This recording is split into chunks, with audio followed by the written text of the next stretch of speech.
नोकरीशिवाय माणूस मानाने किती दिवस काढू शकेल? मानाने हे शब्द महत्वाचे आहेत.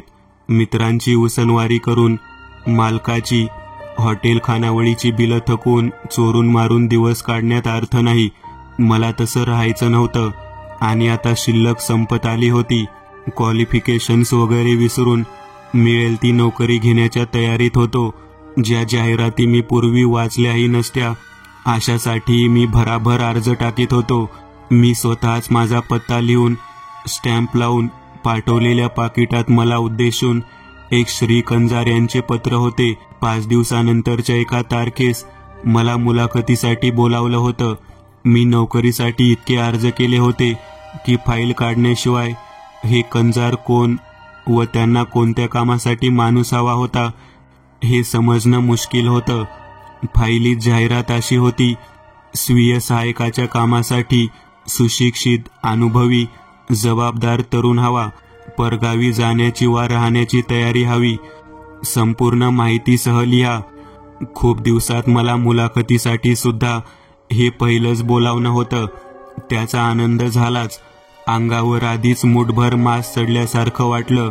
पत्रावरून अंदाज बांधायचा झाला तर हे श्री कंजार सुशिक्षित, व्यासंगी आणि धनवान वाटत होते. कागद अत्यंत उच्च प्रतीचा होता. वरच्या कोपऱ्यातला पत्ता सोनेरी होता. इनबॉक्स केलेला होता. पत्र हाताने लिहिलं होतं. अक्षर वळणदार, सफाईदार होतं. मुलाखतीला जायचं तर मी त्याच क्षणी ठरवलं. पत्ता एका आडबाजूच्या गावाचा होता, पण कंजारवाडा ही जागा सर्वांच्या माहितीची होती. एकेकाळी हा मळा असावा, पण आता त्याची निगा न राखल्याने झाडाझुडपांना एक रानटी रूप आलं होतं. प्रत्यक्ष घर खूप मोठं होतं. 2 मजली होते. मधली एक अरुंदशी पायवाट सोडली तर चारी बाजूंनी मोठे मोठे वृक्ष होते.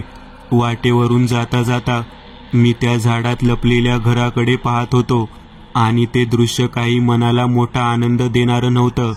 ही दुर्दशा, ही दुर्लक्ष, ही काही चांगली लक्षणं नव्हती.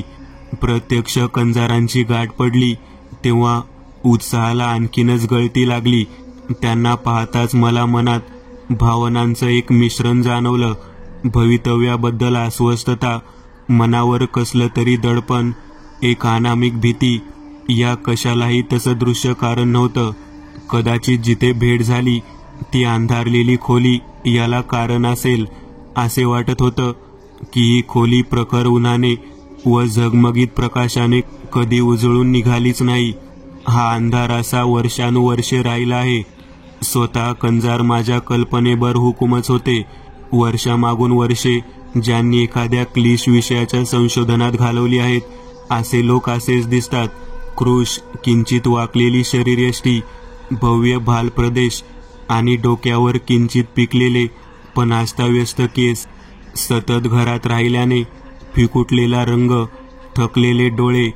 पण कंजारांच्यात याखेरीज आणखीही काही काही होतं. त्यांचा बावरेपणा हा काही केवळ बुजया, संकोची स्वभावाचा परिणाम नव्हता.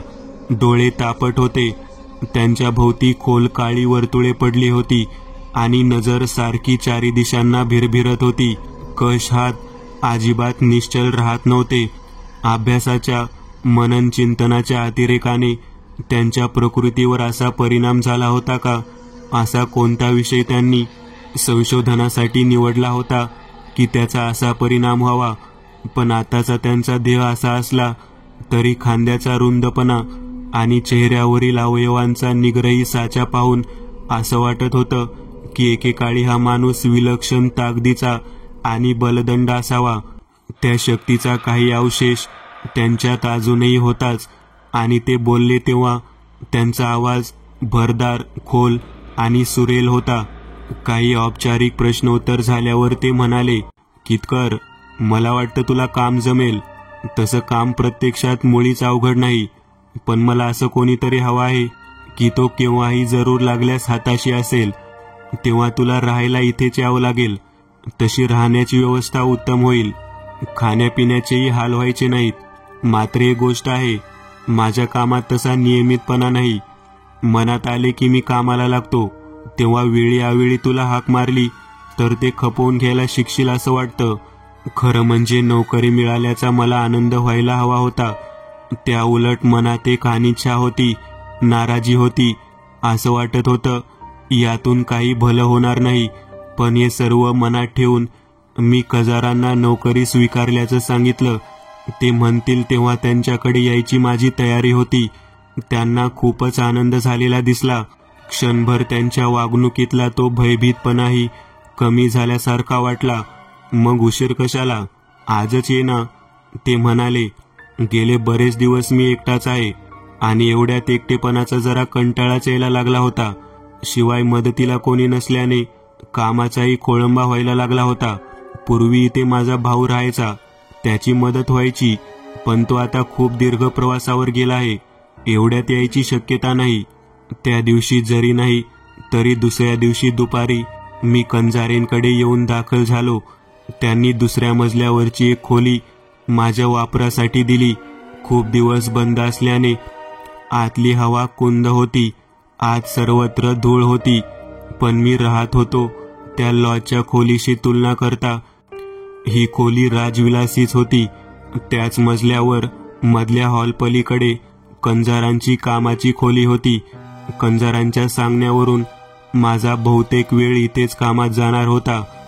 खोलीत प्रवेश करताना माझ्या तोंडून आश्चर्यद्वार निघाल्याखेरीज राहिला नाही. ही खोली एखाद्या मांत्रिकाच्या गुहेसारखीच वाटत होती.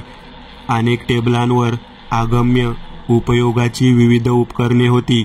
नक्षत्र चक्रे आणि आराखडे होते. कवट्या होत्या. जाड नक्षीकामाच्या काचेच्या बाटल्यात विविध रंगाची द्रव्ये होती. चकचकते काचेचे गोल मणी होते. धूप, ऊद इत्यादींसाठी धूप आरत्या होत्या. जुने ग्रंथ होते. त्यांची चामडी वेण्णे कृमी कीटकांनी खाल्ली होती आणि त्यांच्या धातूच्या चापांवर वर्षावर्षाचा हिरवा गंज चढला होता. खोलीच्या एका कोपऱ्यात एका मोठ्या वानराचा सांगाडा होता. दुसऱ्या कोपऱ्यात मानवाचा सांगाडा होता. छतापासून एक भुश्याने भरलेली सुसर टांगलेली होती.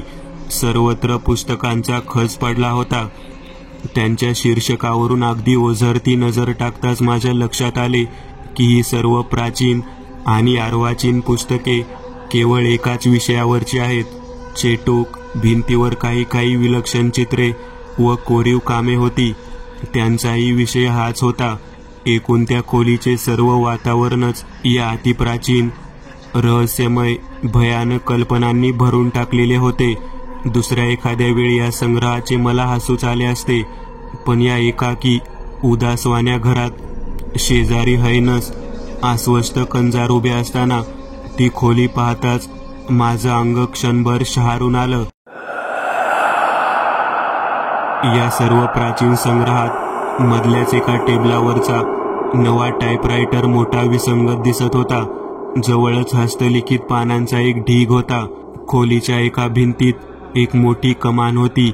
बाहेर पडदा होता. आत एक पलंग होता. कंजार येथे झोपत असावेत. कमानी समोरच्या भिंतीत एक मोठे कपाट होते आणि त्याला भले मोठे कुलूप घातलेले होते. मला वाटलेलं आश्चर्य कंजारांच्या लक्षात आलं होतं. माझ्याकडे ते ज्या तीक्ष्ण भेदक नजरेने पाहत होते तिचा अर्थच मला लागेना. मला त्यांनी काही काही गोष्टी समजावून सांगण्यास सुरुवात केली. चेटूक, जादूटोणा यांचा अभ्यास हे मी माझं जीवित कार्यच केलं आहे. तो विषय अतिशय दुर्लक्षित आहे, पण खऱ्या अभ्यासकाला त्यात खरोखरच खूप आकर्षण वाटेल. मी त्यावर एक प्रबंध तयार करीत आहे. सर्व देशांच्या आणि सर्व लोकांच्या चेटक्याच्या, जादूटोण्याच्या विविध पद्धतींचा तौलनिक अभ्यास आणि सुसूत्रीकरण करण्याचा माझा प्रयत्न आहे. माझ्या प्राथमिक टिप्स भराभर झाल्या आहेत.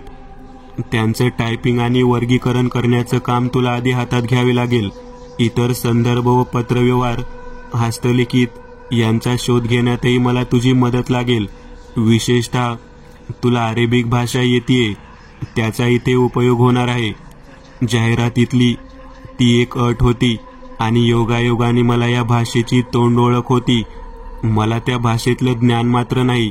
निक्रोनेमिकॉन या अब्दुलाल हजरतच्या मूळ अरबी प्रतीतील काही भाग माझ्या संशोधनात महत्वाचा आहे. ओ वर्मियसचे लॅटिन भाषांतर मी वाचले आहे, पण मला अशी शंका येते की भाषांतरात काही भाग गाळला असावा आणि काही ठिकाणी पाठभेदही आहे. अरबीचा अभ्यास करताना विलक्षण, जवळजवळ अद्वितीय ग्रंथसंबंधात मी बरंच ऐकलं होतं, पण अर्थात तो प्रत्यक्ष पाहिलाच नव्हता. दुष्ट निषिद्ध ज्ञानातील अगदी अवतिम रहस्य त्यात साठवले आहेत, अशी त्या ग्रंथांची ख्याती होती. मी असंही ऐकलं होतं की त्या वेड्या अरब अब्दुल अल हजरतने लिहिलेली मूळ प्रत मिळणं जवळजवळ अशक्य होतं. मग या कंजारांजवळ ती प्रत आलीच कशी? आपले जेवण खाण झालं की मी तुला ते पुस्तक दाखवीन, कंजार म्हणत होते. त्यातल्या काही भागांवर मी खूप विचार केला आहे, पण अजून अर्थ लागला नाही. त्याच्या स्पष्टीकरणात तुझी मदत नक्कीच होईल. जेवण बनवायला कोणी बाई, आचारी वगैरे नव्हता. कंजार स्वतः स्वयंपाक बनवत होते, पण रोजच्या खानावळीतल्या बेचव अन्नाला मी अगदी कंटाळलो होतो.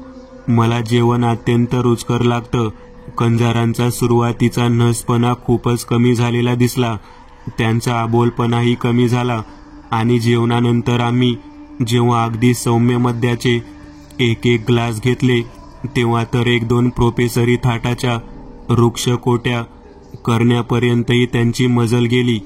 पण हे काही असलं तरी मनावर भावी शंका अर्थही लावता येईना वा तिचे स्पष्टीकरणही करता येईना. जेवणानंतर आम्ही त्या मगाच्या खोलीत आलो. ग्रंथ अतिशय प्राचीन होता. तो हस्तिदंती मलपृष्ठात बांधला होता आणि वरच्या पृष्ठावर जरा तरी कोरीव कामात लहान लहान लाल रत्ने जडवली होती. त्याची पिवळट पडलेली पानं उघडताच असा काही एक विलक्षण दुर्गंध भपकारा आला की मी घनेने एक पाऊल मागेच घेतलं. त्या दुर्गंधात एक सडका कुचका वासही होता. जणू काही हा ग्रंथ कोणत्या तरी थडग्यात शवाबरोबर पुरला गेला होता आणि कागदाच्या कणाकणात तो सडका, नासका, कुचका दुर्गंध कायमचा भरून राहिला होता. कंजारांनी तो हस्तलिखित ग्रंथ माझ्या हातातून काढून घेतला. खाली ठेवून ते त्याची पानं घाईघाईने उलटत होते. त्यांच्या डोळ्यात एक मोठी विलक्षण चकाकी आली होती. प्रत्येक हालचाल वेगाची, उत्सुकतेची होती. त्या पानावरचा काही भाग आपल्या बोटाने दाखवीत ते भावना वेगाने घोगऱ्या झालेल्या आवाजात पुटपुटले. याचा काय अर्थ लावायचा ते सांग बरं मला. शब्दांचा सावकाश अर्थ लावीत जरा कष्टानेच मी त्या उत्तरांचं मनातल्या मनात भाषांतर केलं आणि मग शब्द सुसंगत जुळवून त्यांचं मराठी भाषांतर एका वहीवर लिहिलं. कंजारांनी ते वाचायचा प्रयत्न केला, पण त्यांचे हात इतके कापत होते की डोळ्यांसमोर वही स्थिर होईना.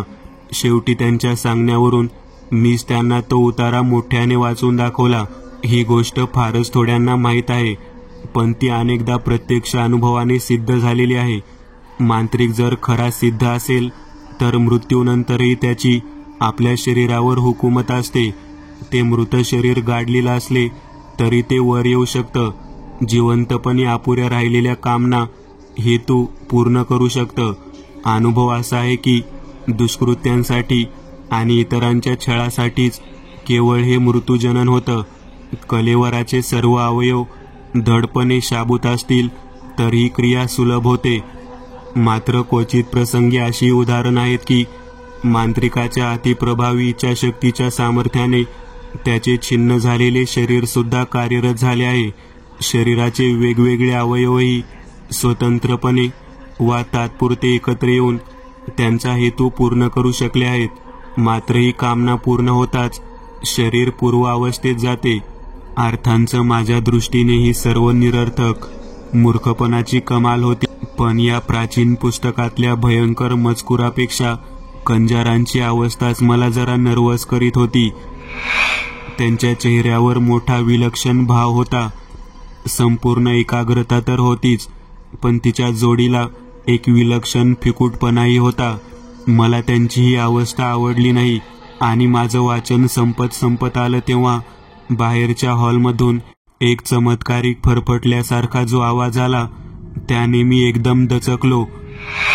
पण माझं वाचन संपवून मी जेव्हा कंजारांकडे पाहिले तेव्हा त्यांच्या चेहऱ्यावर मरणप्राय भीतीची जी अवकळा पसरली होती त्याने मात्र मी चांगलाच हादरलो.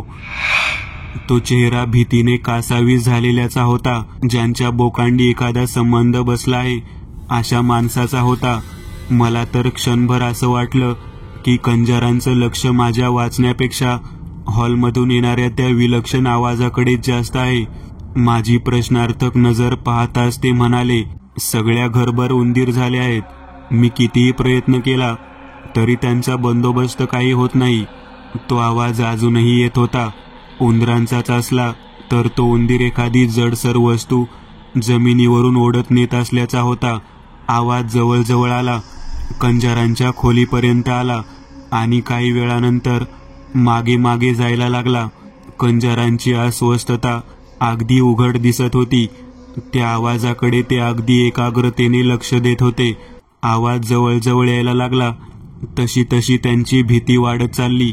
आवाज मागे मागे जाताच ती जराशी ओसरली.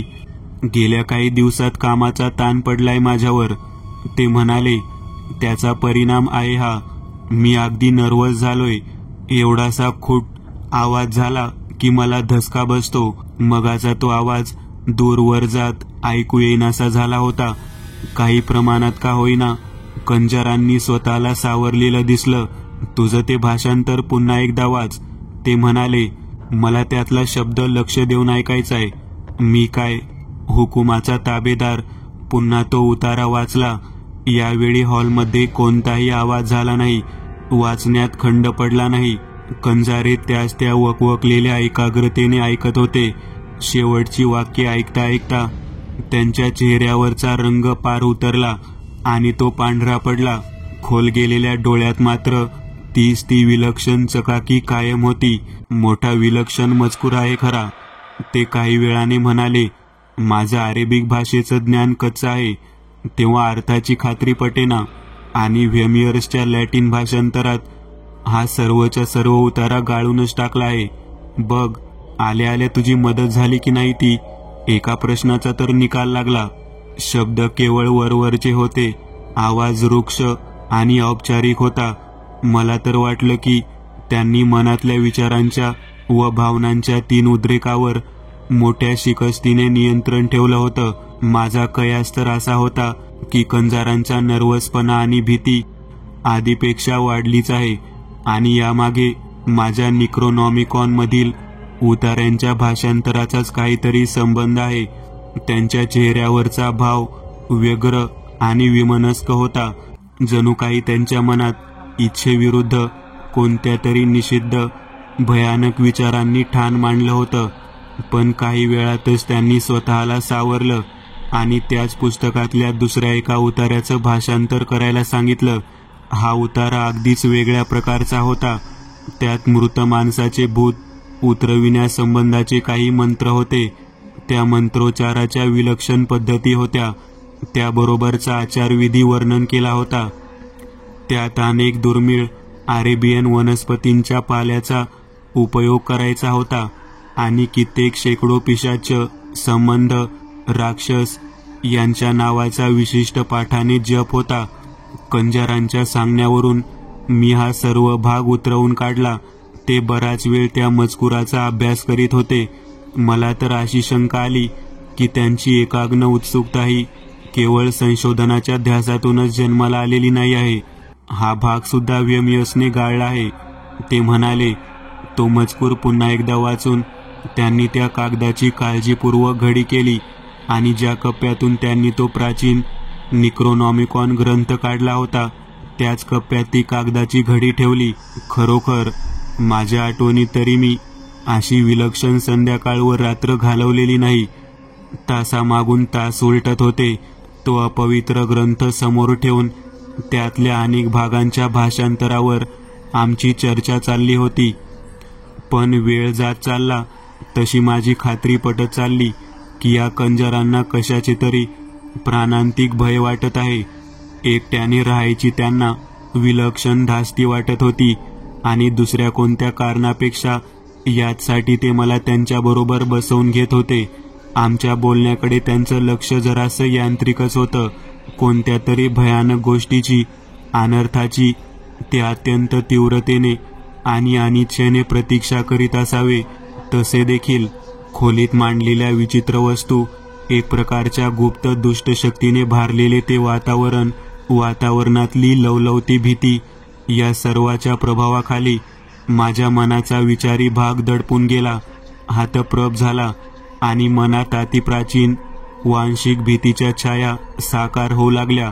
इतरत्र इतर वेळी मी असल्या गोष्टींची हुरेवडी उडवली असती, पण आता या प्रभावाखाली माझी अंधश्रद्धा निर्माण केलेल्या कोणत्याही अघोरी अस्तित्वावर विश्वास ठेवायची तयारी झाली होती.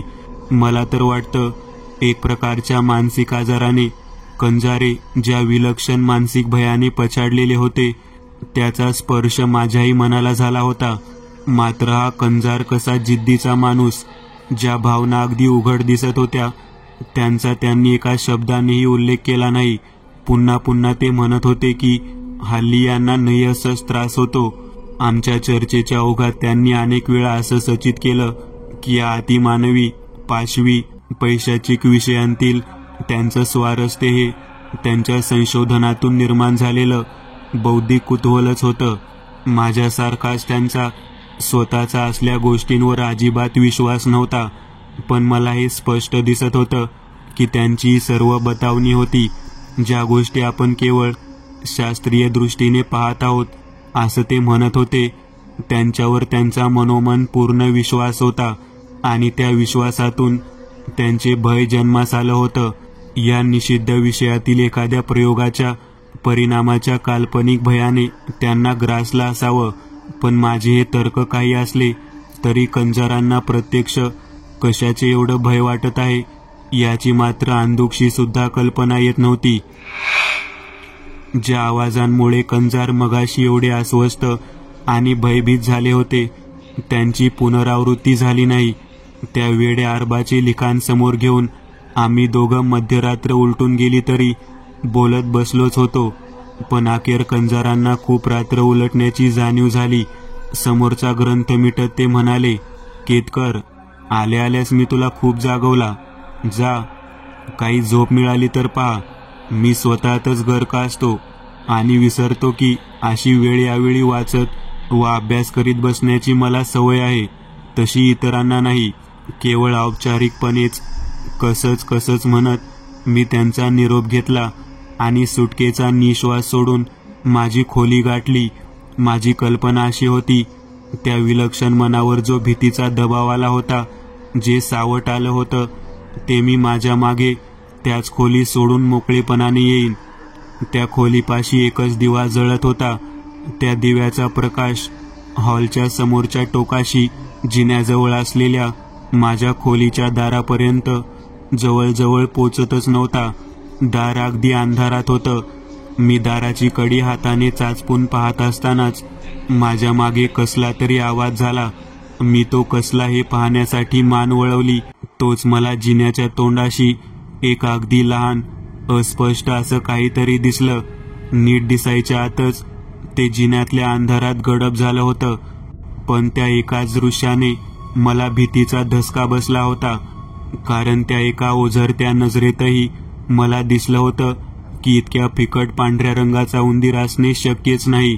खरं म्हणजे तो आकार कोणत्या प्राण्याचा असा वाटलाच नव्हता. ते काय होतं हे मला शुभतेवर सांगता आलं नसतं, पण त्याच्या बाह्यरेषा भयानक आणि राक्षसी, अनैसर्गिक वाटल्या होत्या. मी जागच्या जागीच अक्षरशः थरथर कापत उभा राहिलो आणि पुढच्या काही सेकंदात मला जिन्याच्या एका पायरीवरून दुसऱ्या पायरीवर काहीतरी गडगडत पडावं तसे अनेक आवाज ऐकू आले. आवाज अनेक वेळा नियमितपणे आला आणि मग शेवटी एकदाचा थांबला. प्रत्यक्ष प्राण वाचविण्यासाठी सुद्धा त्या क्षणी जिन्यातला दिवा माझ्याच्याने लावलेला नसता, किंवा जिन्याच्या तोंडाशी जाऊन हे गडगडण्याचे आवाज कशाचे आहेत हे पाहण्याची माझी हिंमत झाली नसती. माझ्या जागी दुसरा कोणी असता तर त्याने केलं असतं. करो बापडा. मी काही क्षण तिथेच गोठल्यासारखा उभा राहिलो आणि मग दार उघडून आत गेलो. मागे दार लावून घेऊन त्याला बोलूट व कडी लावली. दिवा तसाच जळत ठेवून बिछाना गाठला. मनात शंका कुशंका भयमिश्रित तर्कांचे तुफान उठलं. कितीतरी वेळ मी टक्क जागा होतो. क्षणाक्षणाला अशी धास्ती वाटत होती की आपल्याच दाराबाहेर ते घाणेरडे आवाज यायला लागणार. पण घरात सर्वत्र विलक्षण शांतता होती आणि कोणताही आवाज येत नव्हता. सरते शेवटी माझ्या नकळत, माझी अपेक्षाही नसताना मला अगदी गाढ झोप लागली आणि कित्येक तासानंतर मला जाग आली. माझ्या घड्याळात 10 वाजले होते. रात्री जागरण झालं होतं म्हणून कंजरांनी मला हाक मारली नाही का ते स्वतःही अजून उठलेले नव्हते. कपडे वगैरे घालून मी खाली गेलो. ते चहा नाश्त्यासाठी माझी वाटच पाहत होते. त्यांना चांगली झोप मिळालेली दिसत नव्हती, कारण त्यांचा चेहरा जास्तच ओढलेला होता आणि चेहऱ्यावरचा रंगही उतरला होता. उंदराचा फार त्रास झाला नाही ना रात्री? मी टेबलापाशी बसताच ते म्हणाले. त्यांचा खरोखरच काहीतरी बंदोबस्त करायलाच हवा. मला काही ऐकू आलं नाही. मी म्हणालो, काही केल्या मला खोलीच्या दारापाशी उभा असताना जी एक अस्पष्ट वस्तू दिसली होती आणि जिन्यावर जे काही आवाज ऐकू आले होते त्या संबंधात एक चकार शब्दही बोलता येईना. नक्कीच माझी काहीतरी फसगत झाली असावी. नक्कीच तो एखादा उंदीरच असला पाहिजे. दातान काहीतरी धरून ते जिन्यावरून ओढत ओढत नेत असला पाहिजे. तो चमत्कारिक आवाज आणि क्षणभरच दिसलेला तो घाणेरडा आकार विसरायचा मी आटोकाट प्रयत्न करीत होतो. कंजार माझ्याकडे अतिशय भेदक नजरेने पाहत होते, जणू काही माझ्या आत्म्यांचा छेदच घेण्याचा प्रयत्न करीत होते. चहा नाश्ता न बोलताच उरकला आणि तो जितका वृक्ष तितका सर्व दिवसही वृक्ष कंटाळवाना गेला. दुपारनंतर कंजार आपल्या खोली जाऊन दार लावून बसले. मी घरात इकडे तिकडे हिंडून काही वेळ खालच्या हॉलमधील पुस्तके चाळून जमलं तसं स्वतःचं मनोरंजन केलं. कंजारवरती एकट्याने त्यांच्या खोलीत काय करत असावेत यावर माझा काही तर्क चालेना. पण एक दोनदा मला असा भास झाला की कोणीतरी अगदी गंभीर आवाजात एक सुरातले काही मंत्र घोकत आहे. काल रात्रीच त्या पुस्तकात वाचलेला मजकूर डोळ्यांसमोर आला. मन भीतीने गोठवून टाकणारे विचार, वेड्यावाकड्या शंका मनात थैमान घालायला लागल्या. त्या घराच्या रहस्यमय विषारी भरलेल्या वातावरणात मला तर क्षणाक्षणाला गुदमरल्यासारखं व्हायला लागलं. घराच्या कोपऱ्या कोपऱ्यातून पाशवी शक्ती दबा धरून बसल्या आहेत असं वाटायला लागलं. कंजारांची हाक आली तेव्हा मला अगदी सुटल्यासारखं वाटलं. त्यांच्या खोलीत प्रवेश करताच मला जाणवलं की हवेत एक प्रकारचा सुगंधी पण उग्र दर्प तरंगत होता. उन्हाच्या तिरिपीत निळसर धुराची अस्पष्ट वलये दिसत होती. त्या धूपारतीत कंजारांनी धूप, ऊद, मिरी, मोहरी यांसारखे काही पदार्थ विस्तवावर टाकले असावेत अशी शंका येत होती. भिंतीजवळचा गलीचा आता खोलीच्या मध्यावर होता, पण